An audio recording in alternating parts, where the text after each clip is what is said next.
What a superb apartment! 11 rooms in the heart of Paris, on Vermont Avenue, and for 2,500 francs. I'm losing 3,000 francs a year on this, ever since the July Days Revolution. The great inconvenience of all these revolutions is the rapid fall in rents.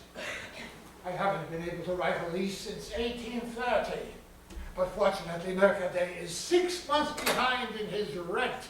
His furniture has been seized, and they're about to sell it. What? Oh, sell my furniture? Huh. And you look forward to the day catastrophe falls on one of your peers? You are not, thank God, my equal, Monsieur Mercadet. You are crippled with debt, whereas I have none.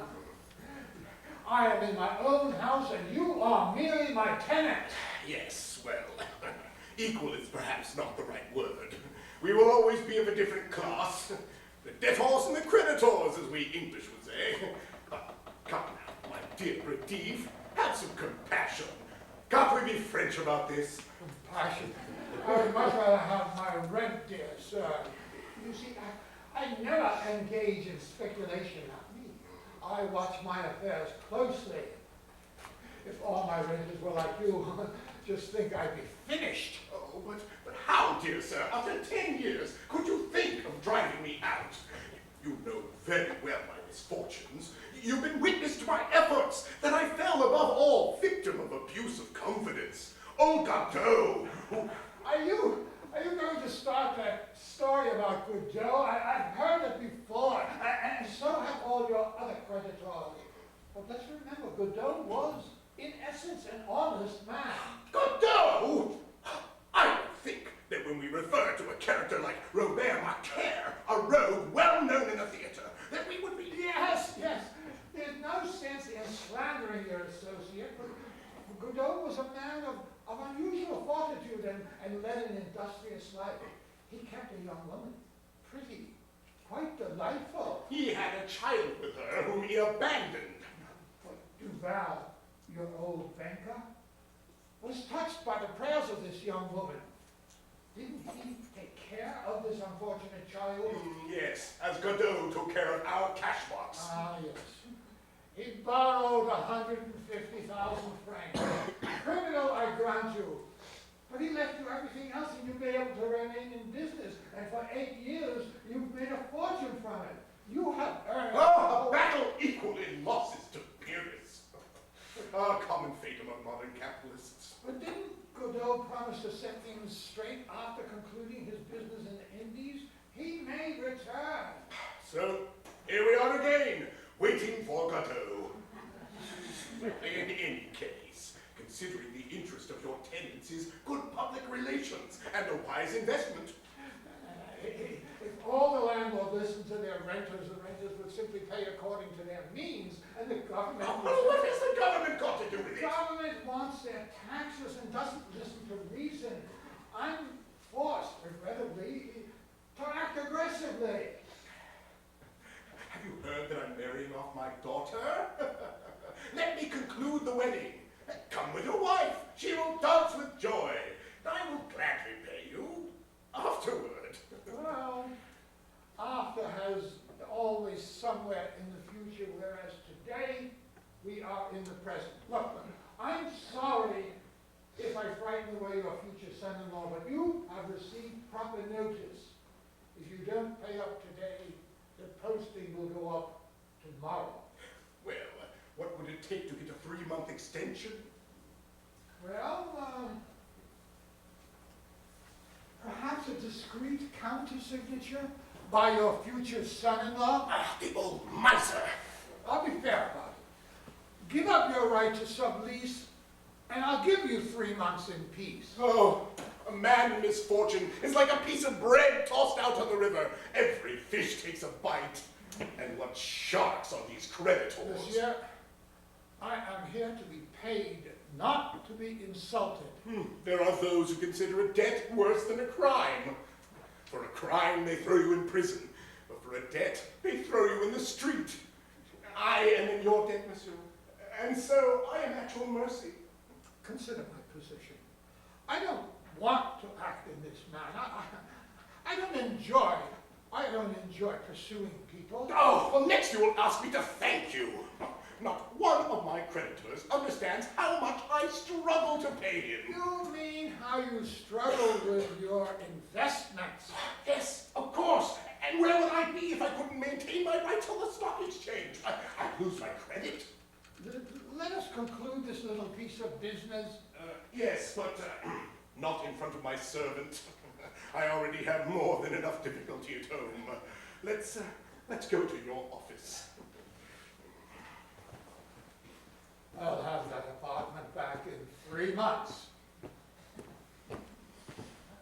Il a beau nager, il se noiera, ce pauvre monsieur Mercadet. Quoiqu'il y ait bien des profits chez les maîtres embarrassés, comme il me doit une année de gage, il est temps de se faire mettre à la porte.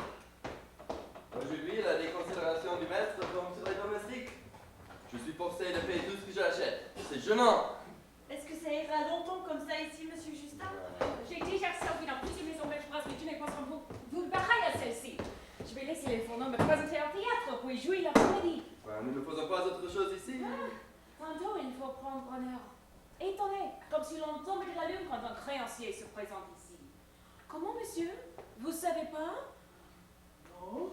Mais monsieur Mercadet est parti pour Lyon. Il est allé, oui, pour une affaire superbe. Il a découvert des mines de charbon de terre. Oh, tant mieux, quand revient-il? Mais nous l'ignorons. Tantôt, il faut me composer comme si j'avais perdu ce que j'ai de plus cher au monde. Son argent. Monsieur et sa fille sont dans un bien grand chagrin. Madame Mercadet, notre banque, il paraît que nous allons la perdre. Il en coupe aux autres. Moi, je n'ai qu'une manière. Vous demandez monsieur Mercadet? Oui, mademoiselle. Il n'y est pas. Il n'y est pas? Non. Mais si monsieur vient pour mademoiselle, elle est seule et il se sauve. Pauvre mademoiselle Julie, si elle était belle, on en ferait quelque chose. C'est qu'il y a des créanciers qui vous parlent, comme si nous étions les maîtres. Écoutez les contents de ces créanciers. Je les vois tous ne jamais se laisser aller, venir, goûter messieurs, et rester des heures entières à l'écouter. Enfin, vos métiers sont tous riches. Ils ont cependant donné leur argent à monsieur qui ne le rend pas. C'est volé sang. Oh, un côté n'est pas volé, Virginie. Le mot n'est pas parlementaire. Écoutez, je prends de l'argent dans votre sac. À votre insu, vous êtes volé. Mais si je vous dis, Virginie, j'ai besoin de 100 sous, prêtez-les-moi. Vous me les donnez, je ne vous les rends pas, je suis donné. Je vous les rendrai plus tard et vous devenez ma créancière. Comprenez-vous la picarde? Non. Si je n'ai mon argent ni d'une manière, ni d'une autre, que m'importe. Mes gages sont dus. Je vais demander mon compte et régler mon livre de dépenses. C'est que les fournisseurs ne veulent rien lui donner sans argent et donc je ne prête pas le mien. J'ai déjà dit 2 toisettes sur leur à madame. Elle n'a pas voulu à te les entendre. Demandons nos gages. Mais ceux-là, des bourgeois. Les bourgeois, c'est des gens qui dépensent beaucoup pour leur Qui cuisine. s'attachent à leur Qui domestique. leur laisse en piéger. Bien dit la picarde. Eh bien, moi, je ne m'en irai pas d'ici. Je veux savoir comment ça se finira, car ça m'amuse.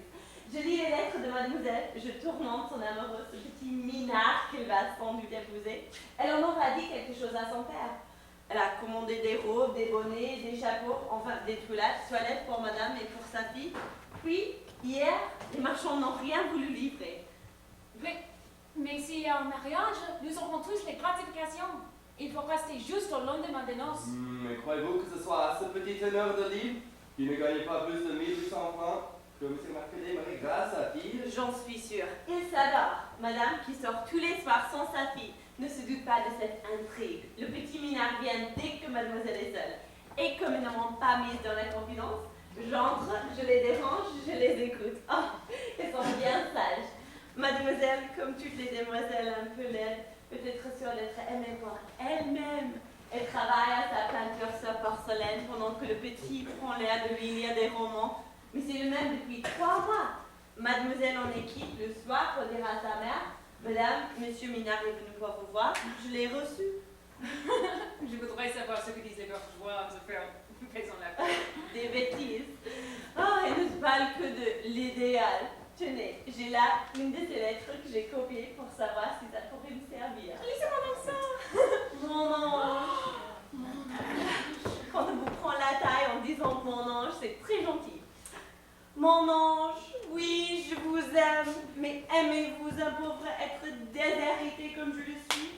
m'aimeriez si vous pouviez savoir ce qu'il y a de l'amour dans l'âme d'un jeune homme jusqu'à présent.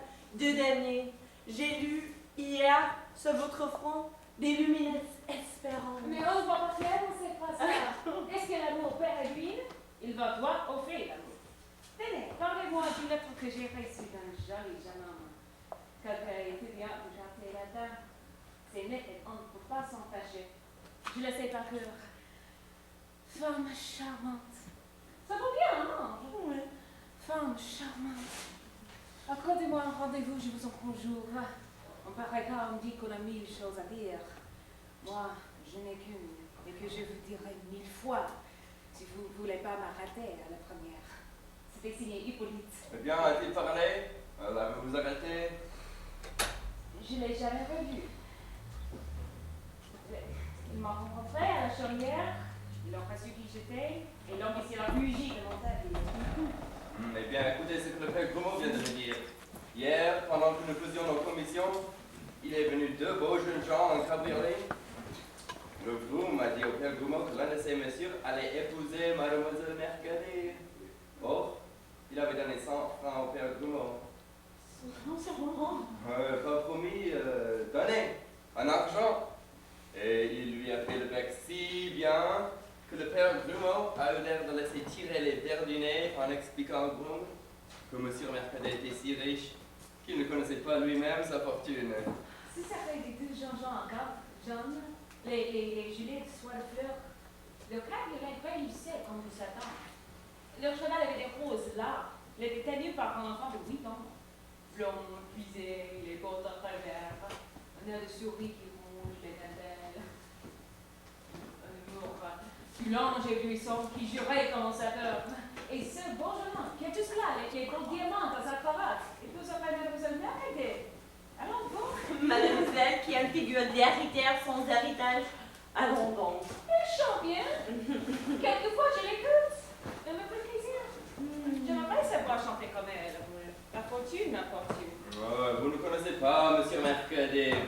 Moi, qui suis chez lui depuis 6 ans et qui le vois depuis sa dégrignolade aux prises avec ses créanciers, je le crois capable de tout, même de devenir riche.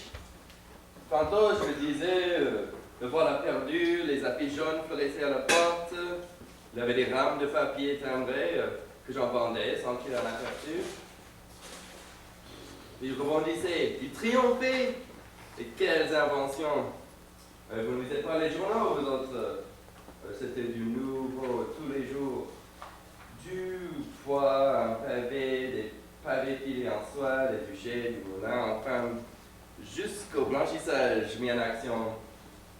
C'était du propre.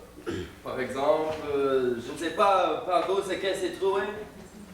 Il a beau l'emplir, ça se vide comme un verre. Un jour, monsieur se couche abattu, le lendemain, il se réveille millionnaire. Quand il a dormi, il travaille effrayé, il chiffre, il calcule. Il écrit des prospectus qui sont comme des pieds jaloux. Il s'y prend toujours des actionnaires, mais il a beau lancer les affaires. Il a toujours des créanciers. Il les promène, il les retourne. Quelquefois, je les ai vus arrivant et vont tout emporter. Le faire mettre en prison. Ils leur parlent, eh bien, ils finissent par rire ensemble et sortent les meilleurs amis du monde. Les créanciers finissent par des cris de faim, par des mots plus que durs. Ils terminent par des mon cher Mercadet, des poignées de main. Voyez-vous, quand on a pu maintenir paisible les gens comme ce perquin. Un fils de nourrir de billets de 1000 francs. Ah, père Violette. Pauvre cher homme, j'ai toujours envie de lui donner un bouillon. Ouais, goulard. Goulard? Un escompteur qui voudrait bien m'escompter. Oh, les riches, les garçons, on a ce jour. J'entends, madame. Oh, c'est gentil. Nous apprendrons quelque chose. Avez-vous vu monsieur? Madame s'est levée seule sans me sonner. J'ai trouvé monsieur en discussion avec monsieur Brady. Monsieur n'est pas sorti de la maison. Merci. Madame est sans doute chagrine de ce qu'on a refusé de livrer les commandes. Oh, je ne cacherai pas l'inquiétude excessive que me causent les affaires de mon mari. Nous aurons sans doute besoin de votre discrétion. Nous pouvons compter sur vous, n'est-ce pas? Madame. Il ne s'agit plus que d'un dernier effort. Nous ne devons pas laisser dans notre gemme montanée se présente un riche parti pour mademoiselle Julie. Mademoiselle mérite bien d'être heureuse. Elle est si bonne, si instruite, si bien élevée. Et quel talent, un vrai rossignol. Oh, merci à tous. Oh, you are all so wonderful. Your master, he only needs a little bit more time. He's got so many great schemes, ideas in his head. Which suitor offered himself for Miss Julie. My dear! So, this is how you speak in front of the servants. No wonder they laugh at us. Justin? Go at once to Monsieur Ferdinand and ask him to come here. I need to speak to him about a piece of business that won't wait. Be mysterious enough to arouse his interest. And you, Teresa, go at once to the milliners and dressmakers and tell them to immediately fill the orders, that they will be paid in cash when they arrive. Go at once. Oh, and if those people come to the house again, have them enter. Those people? Which people? Those people. My creditors, of course. What are you saying, my dear? I'm weary of solitude, and I want their company. Go at once. Has Madame given you any orders? No, monsieur, and Today, my Virginie, you will outdo yourself. We will have 4 to dinner. Ferdinand and his wife, Monsieur Mercadet and the Marquis de la Brive. So, we will be 7. A great moment of glory for the cook. Now, you must have a fine fish for the soup, and then 2 entrees, very delicate. but monsieur, the butcher. Now, as for the second course, yes, the second course shall be at the same time rich and brilliant, but also substantial. Yes, But second monsieur, c'est course. trop cher. Oh, nonsense! Now, don't annoy me about those matters. To worry about the grocer and the butcher on the day when my daughter and her intend to meet. But they won't give me anything. Well, what are tradesmen who don't trade? Not even if you promise cash on delivery.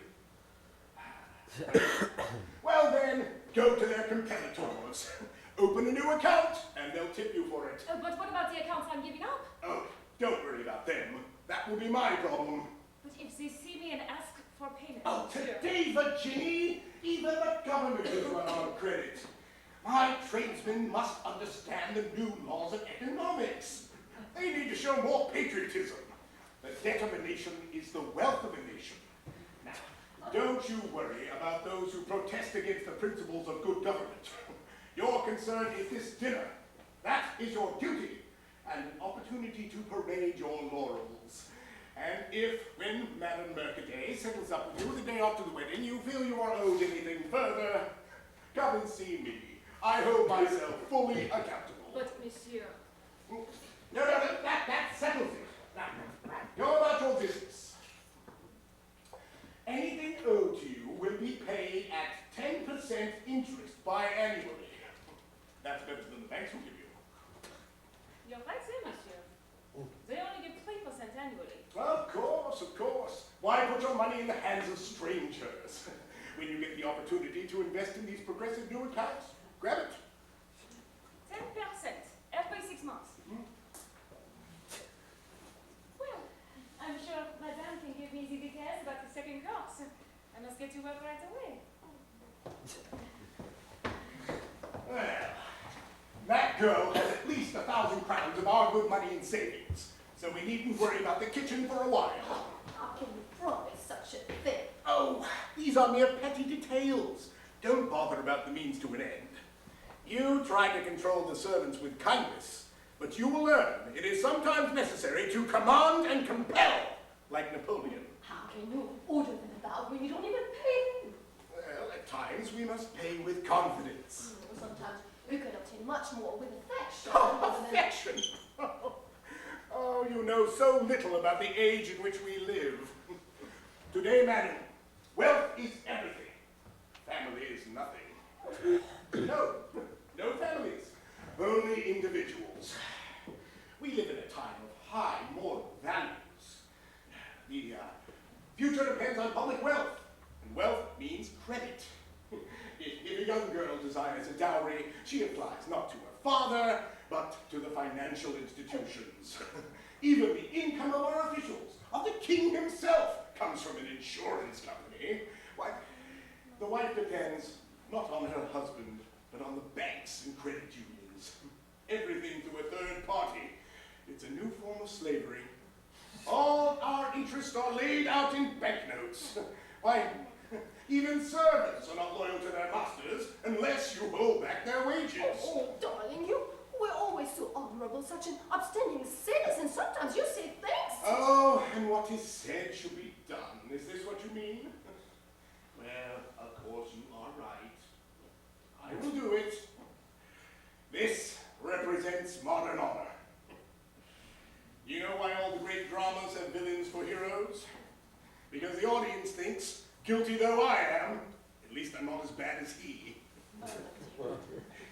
As for me, I have an excuse. I bear the burden of my partner's crime, of Godot's, who absconded, carrying with him the cash box of the house. But what disgrace is there in debt? What man does not owe his life to his father? He can never repay that debt. The earth is bankrupt to the sun. Life, madam, is a perpetual loan. Am I not, in fact, superior to my creditors? I have their money, while they live in expectation of mine. Yes, a man who owes nothing is thought about by no one, while my creditors take a keen interest in me. It's too high an interest to owe and pay is bad enough, but to borrow without any prospects of returning is Oh, you feel great compassion for my creditors. But you must remember that our indebtedness springs from... their confidence in us. No, from their greed of gain. The speculator and the broker are one and the same. Each desires sudden wealth. Have I not done a favor to my creditors? They all expect to gain from me. I should be unhappy without the thought that they are selfish and avaricious. But you will see how I make each of them play out this little comedy. You are actually admitting them? That I should meet them as I should. I am at the end of my resources, and the time has come for a masterstroke. And Julie must come to our assistance. Oh, my daughter. They are pressing me, harassing me. I must make a brilliant match for her. It will dazzle them. They will give me more time. But in order for the marriage to take place, they must first give me more money. They give you more money? Yes, for the dowry, the trousseau. A suitable trousseau to go with a dowry of 200,000 francs will cost an additional 15,000. But you are utterly unable to give such a dowry. Well, all the more reason to give the trousseau. Now, this is what we need. 12 or 15,000 for the trousseau, plus 1,000 crowns to pay off the tradesmen and prevent any appearance of strained circumstances when Monsieur de la Brive arrives. But how can you count on your creditors for that? Well, don't they really belong to the family? Can you find any true relation as anxious to find me wealthy and rich? Relations are always a little envious of the happiness of the wealth that comes to us. The creditor's joy alone is sincere. You know, if I should die, I should have at my funeral more creditors than relatives. And while the latter wear their mourning and their hearts are on their heads, the creditors carry it in their ledgers and purses. It is there that my departure would leave a genuine void. Yes, the heart forgets. Credit disappears after a year, but the account which is unpaid is ineffaceable and lingers forever. Well, darling, I know the people to whom you were indebted, and I'm quite certain you will obtain nothing more from them. I shall attain both time and money. Don't you see? The creditors are like gamblers. Once they open their purses, they strive to recover their losses. Yes, they are inexhaustible gold mines. Yes, if a man has no father to leave him a fortune, he finds his creditors are so many rich uncles. Monsieur Goulart wishes to know if it is really true that you'll see him. My message must have startled him. Beg him to enter. Well, Goulart, the most intractable of them all, with 3 bailiffs in his employ. But he's a greedy speculator and a coward. He takes big risks and trembles. Monsieur Goulart. So, you can be found, sir, when you want to be? Goulard, mais comment va-t-il faire? Auguste, I'm really serious. And I watch him melt. That I shall remain in this house until I am paid. Yes, or give me some more money. You have been hounding me unmercifully. Me, a man with whom you've had such extensive dealings. Dealings not to my advantage. Ah, well, it's the nature of capitalism. If every deal turned a profit, there would be no risk, and soon there would be no capital. I am not here to be lectured in your economic philosophy. You've already proven your brilliance. You have my money. It's true that money has some importance. You see here, madam, a man who has hunted me like a rabbit. Come now, good Lord. Now admit that you behaved badly. Anyone else would have taken revenge. You know I could cause you the loss of a great deal of money. Oh, and so you could if you don't pay. But you will pay. Your obligations are now in the hands of the law. The law? The law? Now you are losing your senses. You will ruin us both. How? You, of course, but how me? Both of us, I tell you. Here, quick. Here, have a seat. Now, begin writing. Right? Right what? Write to Delanois and make him stay the proceedings. And give me 1,000 crowns, which I absolutely need for expenses to save us. Very unlikely indeed. Oh, you hesitate. And when I am on the eve of marrying off my daughter to an immensely wealthy man, you choose to call for my arrest. And thereby you are killing both your capital and interest. You are going to marry your daughter? To a count. The Count de la Brive. He possesses as many millions as he has years. Elderly and rich. For that, I might consider an extension. But 1,000 crowns? Never. Expenses for what? No. It's out of the question. No extension and no more money. I must be going. Fine. Go if you must. But don't forget that I have done my best to save you. Save me? Save me from what? I got him. From what? Why, from complete ruin.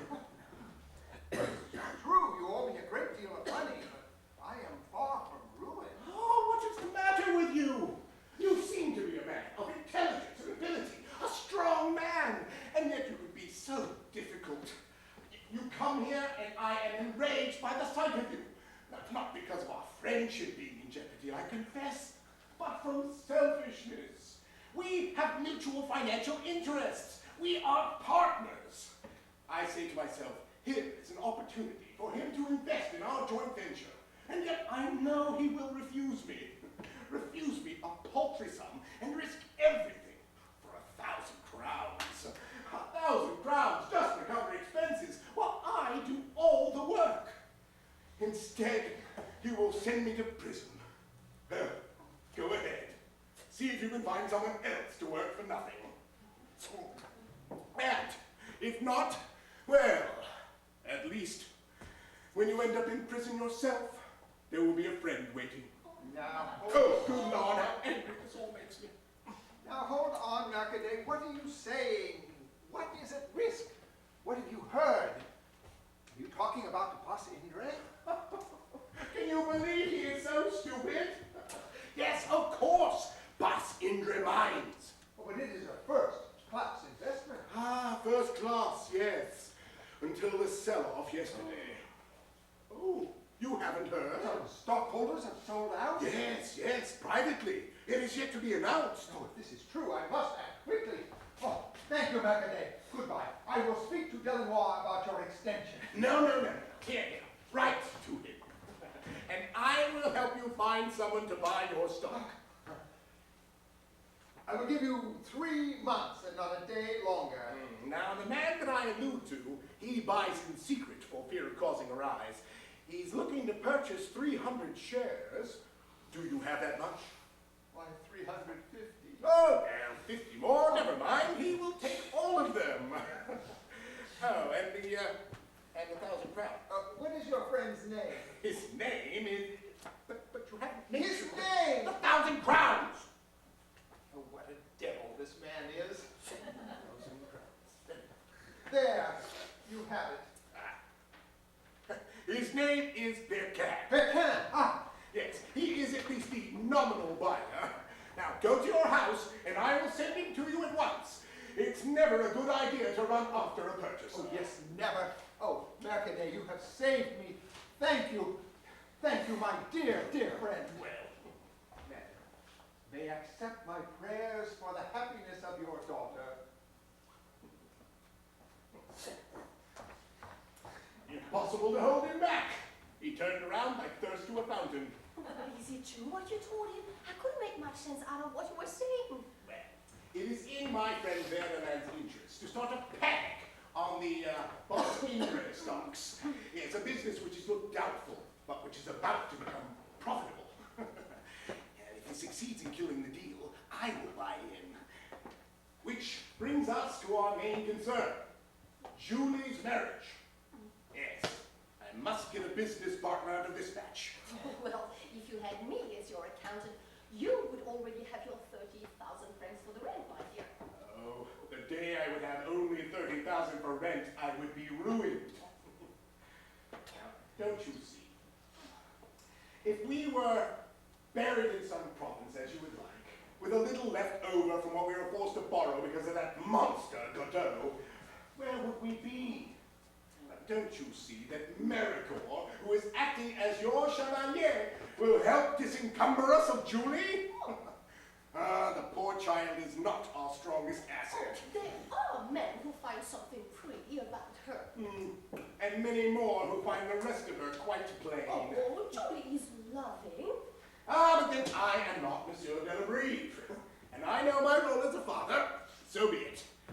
But I do have some concern about the sudden passion of this young man, and would like to know what he sees in her. Well, Julie has a lovely voice. She's a musician. Perhaps he's one of those brainless dilettantes. I know he goes to the Italian comedies. Oh, Julie is very well educated. She reads romance novels, which means she's light-headed and impractical.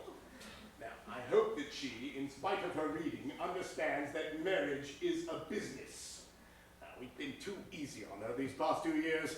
She hasn't done a thing. Oh, the poor child. Well, she understands the nature of our position. She developed a talent for painting on porcelain, perhaps even to support herself. Now, you haven't fulfilled your obligations to her. She needs to look pretty. Oh, she's better than pretty. She's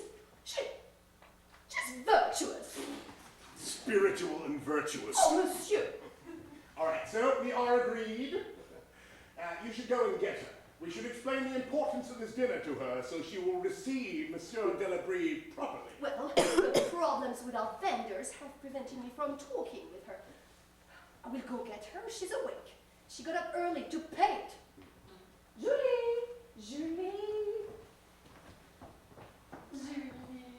Mon enfant, votre père et moi avons à vous parler d'un sujet toujours agréable pour une jeune fille. Il se présente à vous un parti. Tu vas peut-être te marier, mon enfant. Peut-être, mais cela doit être sûr. Young women with a marriage prospect should never doubt a thing. Monsieur Minard has spoken to your father. Minard?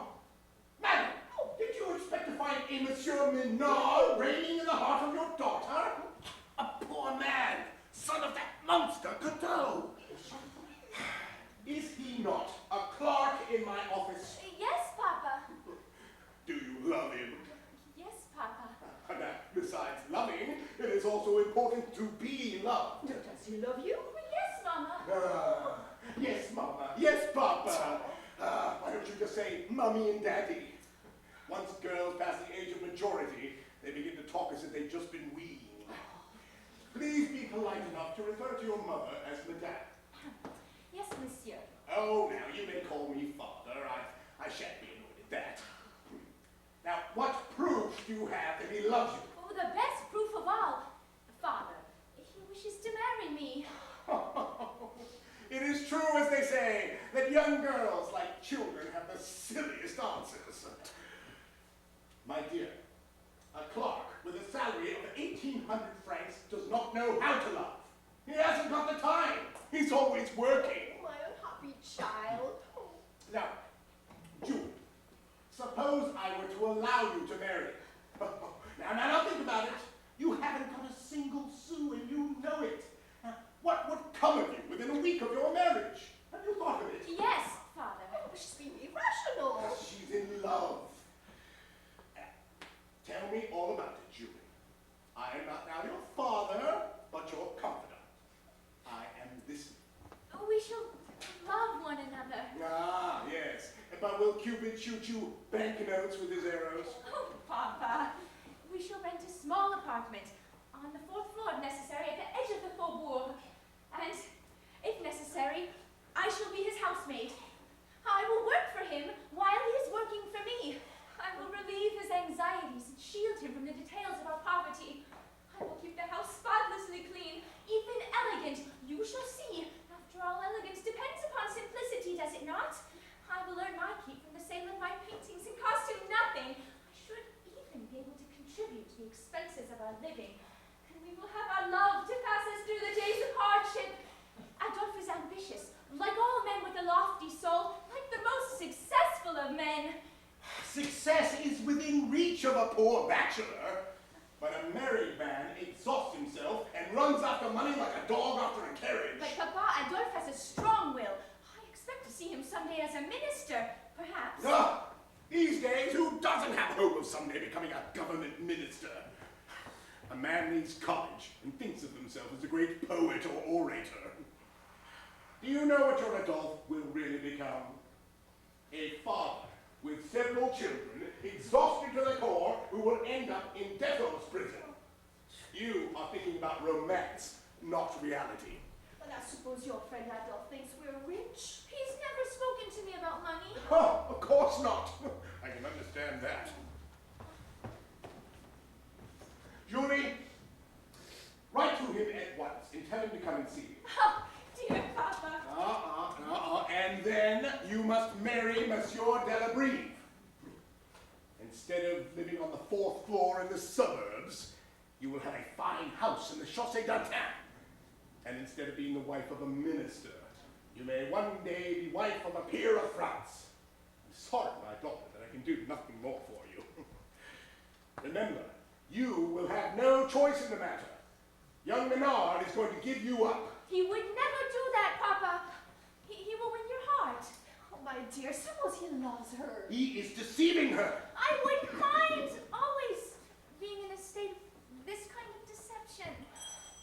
Oh, someone is ringing and we have no one to open the door. Well, that's all right. Let them ring. Oh, I was thinking it might be Godot returning. Fancy this, eh? Godot? After 8 years with no news, you are still attending Godot? He's probably hanging off a yard arm on some frigate. After 8 years with no news, you still hope for Godot? You are like those old soldiers who are waiting for the return of Napoleon. Oh, here they go again. Julie, please go and see who it is. Tell them your mother and I have gone out. And if he's shameless enough to demand to be admitted, he must be a creditor, in which case, show him in. This love she speaks of and seems to her so sincere disturbs me greatly. No, you women are all so romantic. But the first love can be very powerful. It is Monsieur Pierre-Quin, Father. A creditor and a usurer, a vile and violent soul, who uses me because he thinks I am rich. A wild beast, only half tamed, cowed by my audacity. If I show fear, he will devour me. Come in, my dear Pecan, come in. My congratulations to you all. I hear that you are making a grand marriage for your daughter. The news has already gone abroad. Mademoiselle is to marry a millionaire. Oh, a millionaire? No. He has 900,000 at most. This magnificent prospect will quiet a lot of impatience. Story Godot was wearing thin, even myself. You two were thinking of having me arrested. Arrested? Now you listen to me. You have had over 2 years, and I never before let a bond go over so long. But this son-in-law, the Count de la Breve, is a young man. So, there's a real young man in the picture? How much are you paying him? Oh, what insolence! Now, any more of this kind of an accusation, and I shall be required to demand a settlement of our accounts. And my dear Cat, you will lose a great deal at the rate you sold that money to me. Why, the loss in interest alone, refinanced at today's rates, would value more than a farm in Beauce. Refinance? Sir, there's been no question. Oh, now, I shall soon be so rich that I will no longer endure being mocked by anyone, not even a long-standing creditor. But what do you mean by that? Oh, and not another word, or I will pay you. Come into my private office, and we'll speak about the matter about which I asked you to come. Oh, and I have some news, an excellent opportunity. As you wish, sir, but it better be good. Madame, nous allons exécuter les ordres de monsieur. Mon dîner sera prêt. Et les fournisseurs aussi. Quant à monsieur Verdelin, What did my friend Balzac say? he will be here any minute. He was coming by anyway to bring some money to Monsieur Brady, the owner of this building. Pratif is a millionaire. Please take care that Verdelin comes up to see me before he goes up to see him. Oh, and Teresa, how did it go with the milliners and dressmakers? Sir, as soon as I promised payment on delivery, I was greeted with smiles. Good. And we shall have a fine dinner. You will compliment me, sir, when you taste it. And the grocer and the butcher. 08, as always. Very good, very good. Now go about your business. A man with his servants behind him is like a minister with a press in his corner. And Pierre, I got the extension. That's the best of it. And he took those old quitclaim deeds from me in exchange for 47,000 francs in notes owed by a man named Michelin. He's allegedly a gentleman broker, not especially solvent, who may be a crook, but he has a very rich aunt in Bordeaux. Monsieur de la Breve is from that district. I'll ask him if there's any value in it. Anyway, the deeds were worthless. Oh, and I alerted Mercadet to the panic on the mines. He will go and see Goulard. and when the tradesmen arrive, expected to be paid. I will be here to receive them. Now, leave me for a moment, please. I need a moment by myself.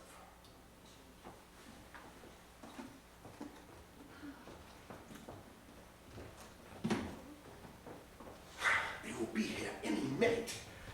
Everything depends on where I get with my old friend Verdelin. He's a slippery one, but he owes his fortune to me. Once a man passes the age of 40, he realizes that the world is peopled by the ungrateful. Yes, he is in now. Ha ha! My dear Verdelin! Oh, Violette! Great to see you. This is the 11th call within a week, and acute necessity forced me to wait for you 3 hours in the street. I heard you were in the country, and now, finally, I find you at home. Ah, yes. Oh, dear old Violette. We both had some bad luck, and both of us with families. We have pawned everything possible. Yes, and so have we. The misfortune of one does not cure the misfortune of another, and it seems you have everything you need, whereas we are without bread. I'm not here to reproach you. I know you were to succeed for me. And still, kind words butter no parsnips. Therefore, I must implore you to give me something on this account. It will save the life of an entire family. My dear Violette, this grieves me deeply. Within reason, I will see what I can do for you. I have scarcely 100 francs in the house, and even that is my daughter's money.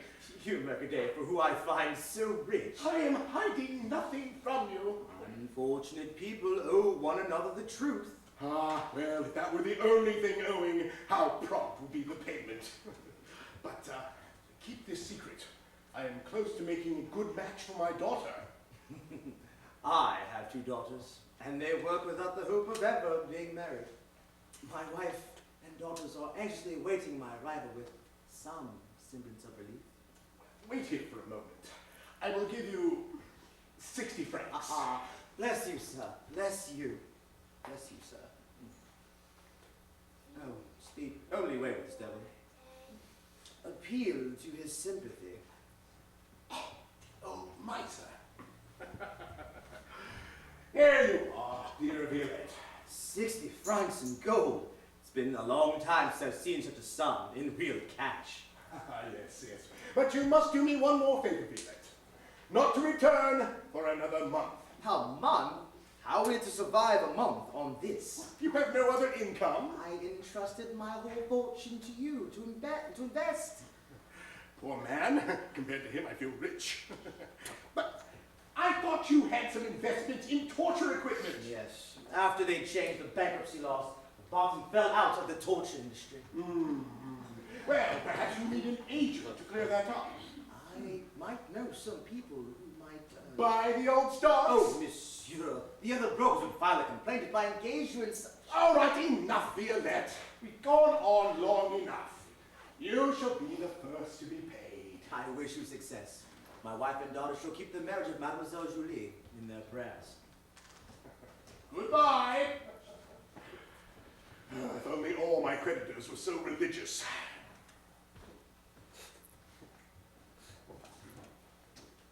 Monsieur Verdelin.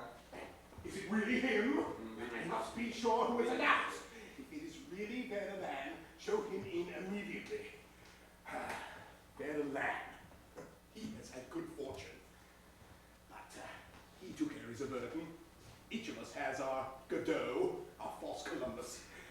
But in the end, it's my hope that my Godot will bring me more money than he has taken. If I could just buy some time. Bonjour, Madame Mercadet. What is going on? Tell me quickly. I am on my way upstairs to see Redif. Oh, he can wait. And why are you going to see a man like Redif? My dear friend, if people only visited those they esteemed, they would soon make no visits at all. A man wouldn't even get into his own house. So, what do you want? Well, without a chance to coat the bill, you probably have already guessed. My dear Mercadet, I have nothing. But quite frankly, even if I did, I couldn't give you any money. I have already loaned you all my means permit. I have never demanded repayment, for I am your friend as well as your creditor. But quite frankly, everything has its limits. Well, friendship has a limit, that's certain. But not misfortune. Oh, if I could save you altogether, cancel your debt entirely, I would do so in a flash. From my heart, for I admire your courage. But you are bound to go under. Your little schemes of the carefully enacted have collapsed. You have damaged your credibility. You are now seen as a dangerous man. You failed to take advantage of momentary success. When you are completed on floor, you will always find me at my house. It is my duty as your friend to tell you these plain truths. Well, what would be the advantage of friendship without the pleasure of being right in relation to someone who is wrong? Of being comfortable when the other is in difficulty, and of puffing ourselves up at the expense of our friend. So, is that bad? I'm thought of as a broken man. Do not go that far. You still pass for honest, but it is said you have a mean and hungry look. In relation to the look of luckier men. Oh, the image of success. Oh, how many outrageous acts make up success? Well, you will learn that yourself soon enough. Why, just this morning, I started a run on the mines of Bas Indra so that you may gain control before the favorable engineers report is made public. Oh, Mercadet, can this be true? Oh, what genius! Well, I tell you this to assure you that I have no need of advice or moralizing, merely of money. Now, I do not ask for myself, but for my daughter Julie. I'm about to make a brilliant marriage for her, and I find myself thrown into a momentary destitution. What unfortunate timing. And unless I can pay cash for certain necessary expenses, this marriage must be called off. Now, man, this will never happen again, for I only have one daughter. Must I confess it? We are destitute. Ma jouet tendre comédie. Je ne sais pas si sa fille se marie. Who would marry her? Oh, this very day I have to give a dinner for my future son-in-law, and I haven't even my dinner service in the house. It is, well, you know where it is. Now, I not only need 1,000 crowns, but I also hope that you will lend me your plates and come here to dinner tonight with your wife. 1,000 crowns? These days, no one has 1,000 crowns. Not in cash. But my dear Ferdinand, I love my wife and daughter, my sole consolation in the midst of disaster. They are gentle and patient. I must pull them out of this swamp of distress. Oh, I myself have drunk of the cup of bitterness. But this is paled by the pain of your refusal. Now, I won't dwell on it for the sake of our friendship. I need money, yes, but not your pity. 1,000 crowns. How could such a sum save you from disaster? I got him. My dear fellow, a son-in-law is like a bird, easily frightened away. Why, the absence of one piece of lace on a dress reveals everything to him. The ladies' costumes are ordered. The merchants, they're about to deliver them. And yes, I was rash enough to promise payment. I was counting on you. Ferdinand, 1,000 crowns won't kill you. You bring in over 60,000 francs a year. And the life of a young girl is at stake.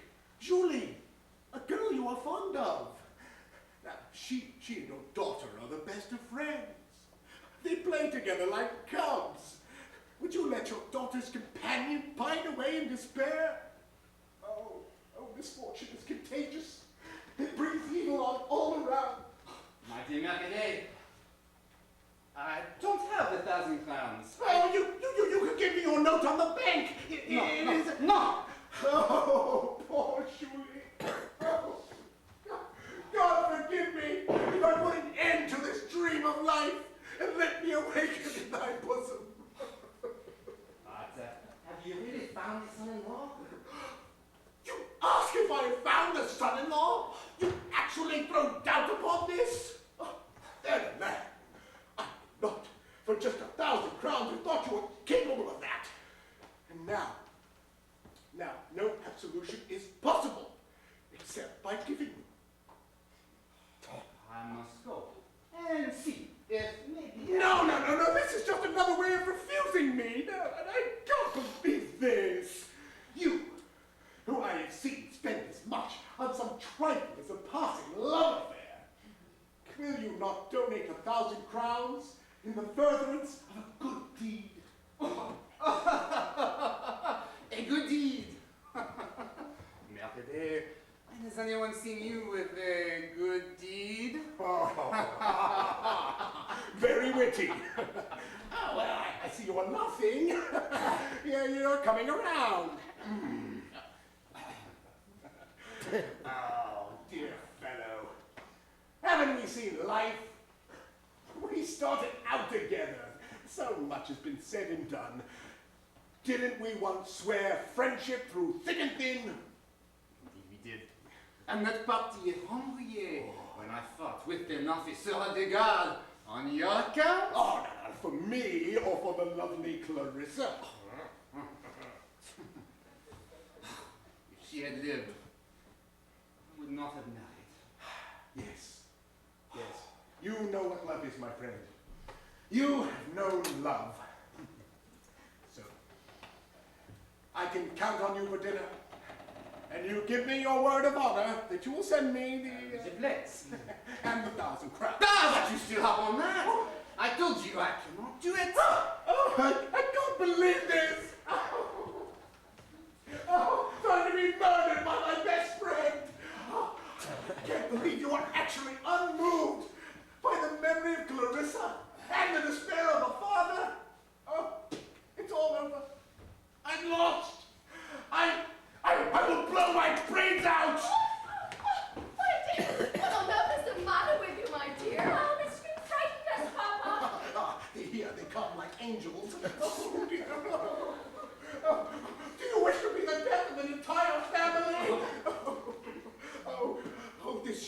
tenderness gives me the courage to throw myself at your feet. No! It is I who beg you for him. Whatever his request may be, do not refuse it. My father must be in great anguish to act so. What tones, what affect! I myself could not outdo her. Monsieur Cardinal, please listen to us. Oh, Julie, vous ne savez pas ce que je demande. Non. 1000 écus pour pouvoir vous marier. Then forget, sir, all I have said to you. I do not wish for a marriage which has been purchased by the humiliation of a father. She's magnificent. I will go at once and get the money for you. Father, why didn't I know? You have saved us!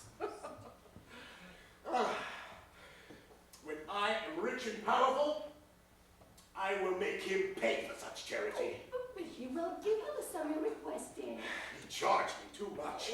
Don't be too hard on him, he will need. Yes, because of Julie's outcry, not because of my begging. Oh, my dear, he has taken more than 1,000 crowns in humiliation.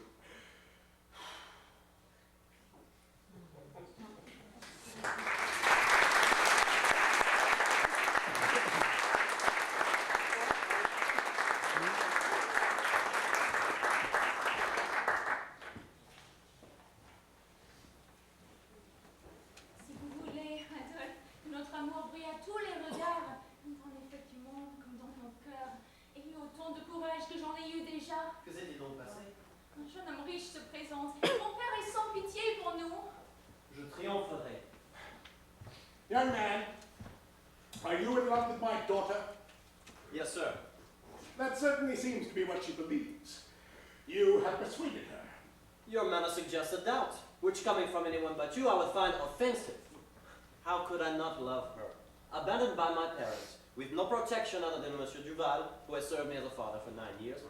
Your daughter, sir, is the only one who has given me happiness and affection. Mademoiselle Julie is both a sister and a friend. She alone has smiled upon me and encouraged me. My love for her is beyond expression. Father, should I remain? Endure it as long as you can.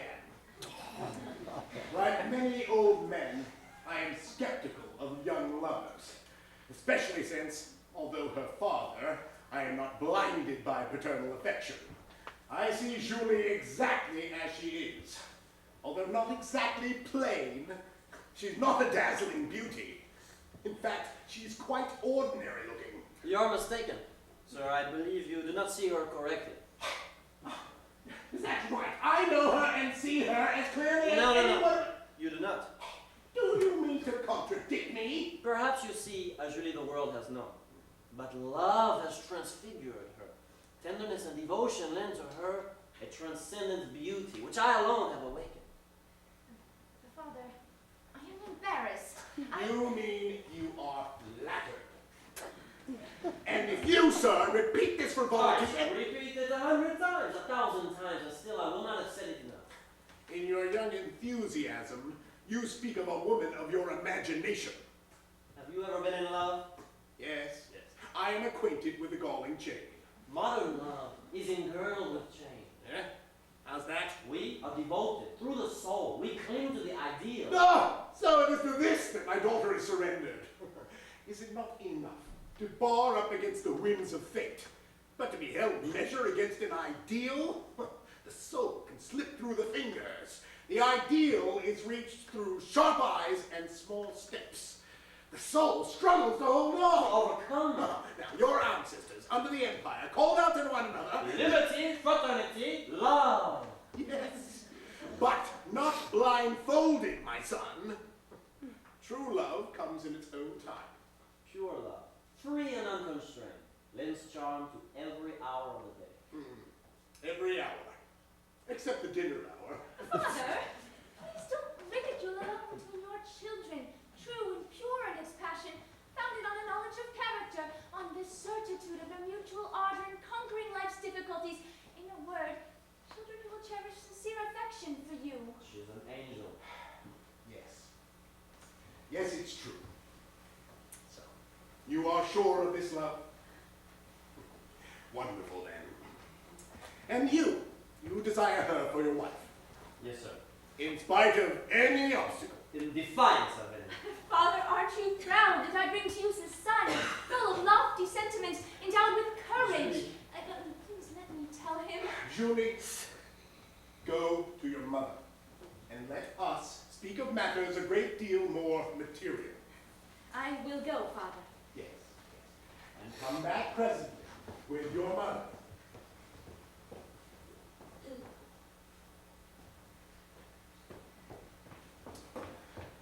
Now that we are alone, my son, we shall speak as the French. You do not love my daughter! Sir, tell me that you have a rich match in mind for your daughter, that you can only consider her welfare, and I would understand. But know this, I would not have asked for her hand before having her heart. Her heart? Now, what are you saying? With all due respect, sir, we are in love. Wonderful! It's a grand ideal! But how far has this gone? You have written to one another? Yes, we have exchanged many letters of love. And you say you are ready to overcome any obstacle? Anything. Well, then, you must know a secret about the family which you are about to enter. I feel my hopes revive. Know this, my son. I am a ruined man. What do you mean? Totally ruined. And if you wish to take Julie off my hands, you are welcome to her. She will be much better off at your home, poor as you are, than in her paternal home. Not only is she without dowry, but she is burdened with poor parents. With parents who are worse than poor. Worse? What could be worse? Yes, we are in debt. Deeply in debt. And some of these debts clamor at our door. No, it is impossible. Oh, you don't believe it? He's getting frightened. Now, my would-be son-in-law, here are the family papers, which will show you our fortune. Sir. Or misfortune. See, here is a writ of attachment to our furniture. Can it be possible? Oh, it's possible, believe me. Judgments by the score. Here is a warrant of arrest. You can see what straits we're in. Here are all the protests on my notes and judgments classed in order. For, young man, understand well, in a disordered condition, order above all is necessary. When disorder is well organized, it can be better understood and controlled. All debts are carefully entered and numbered up. Yeah, I modeled myself after the government.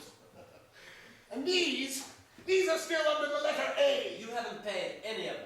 Scarcely A. You know the condition of my expenses. You're a bookkeeper in my firm. See here. The total debt is beyond 380,000. Yes, I see the total there.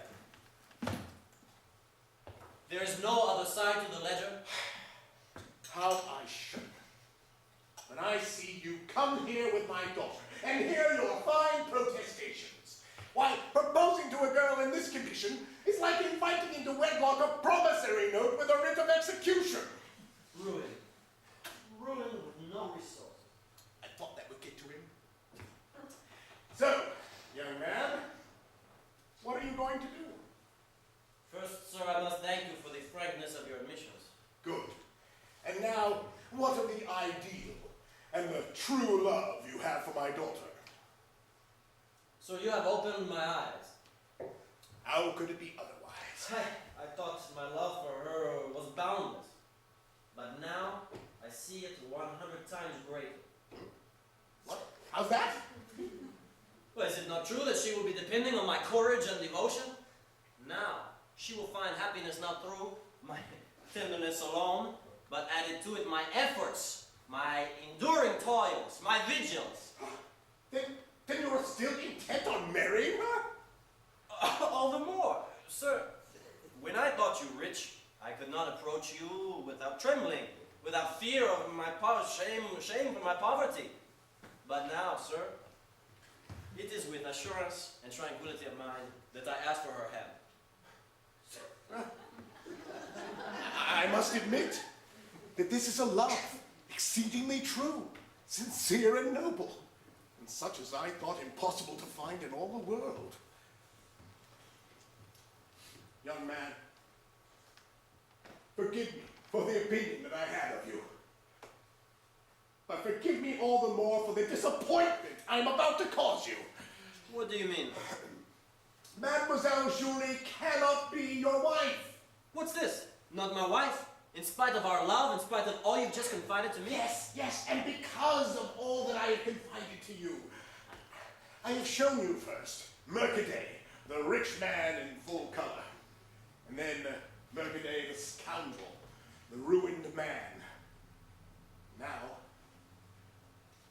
I will open up my heart to you. Please speak out, sir, and recall my great devotion, my willingness to self-sacrifice, and my unselfishness, which strives to equal my love for her. Let us grant that through night-long vigils and toils you are able to eke out a life for the two of you. But who will make a living for us, our father and mother? Sir, believe in me. What? Do you mean to work for 4 instead of 2? It's too much for you. And the bread you might give to us, you'll be stealing from the mouths of your children. Oh, how wildly you talk. And I, in spite of your generous efforts, shall fall, crushed under the weight of disgraceful ruin.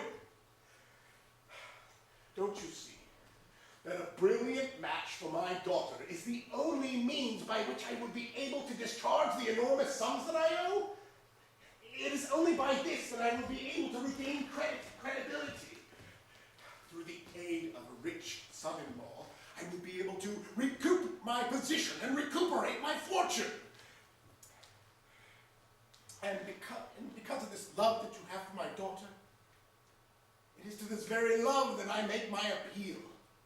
Do not condemn her to poverty, to a life of regret over the loss and disgrace which she brought upon her father. Oh, miserable Gateau! Why have I forsaken? But what do you ask of me? I wish that the noble affection that you have for my daughter may arm you with more courage than I myself possess. I will display such courage. If I refuse Julie to you, she will refuse the man that I destined for her.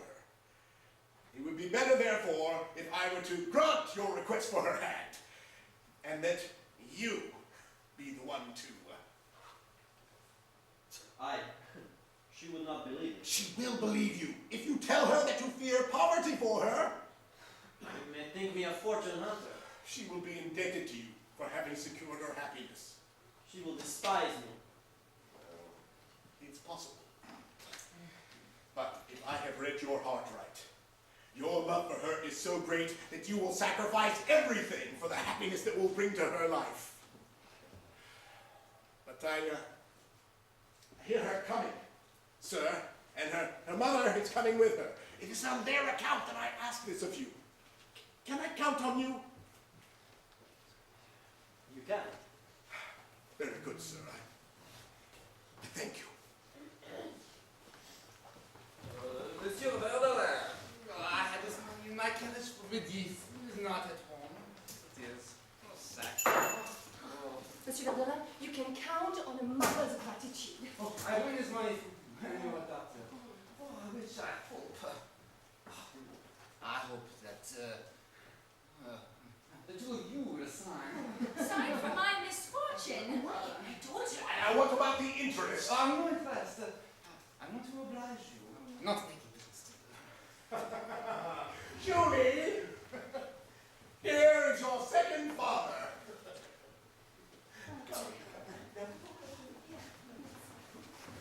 Eh bien, madame. Mademoiselle. Mademoiselle, monsieur, je peux Julie. Oui. Adolphe. Il s'est opéré un grand changement. Votre père ne vous a pas dit sa situation.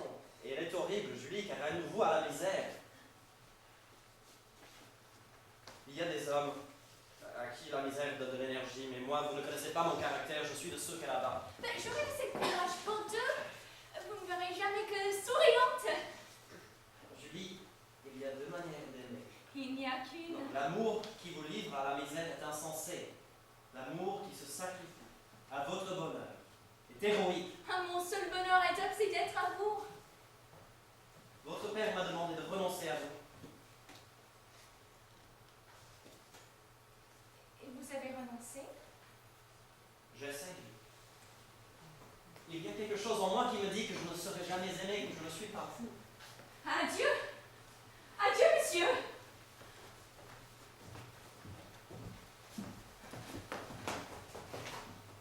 Il s'en va. Il ne se retourne point. Mon Dieu.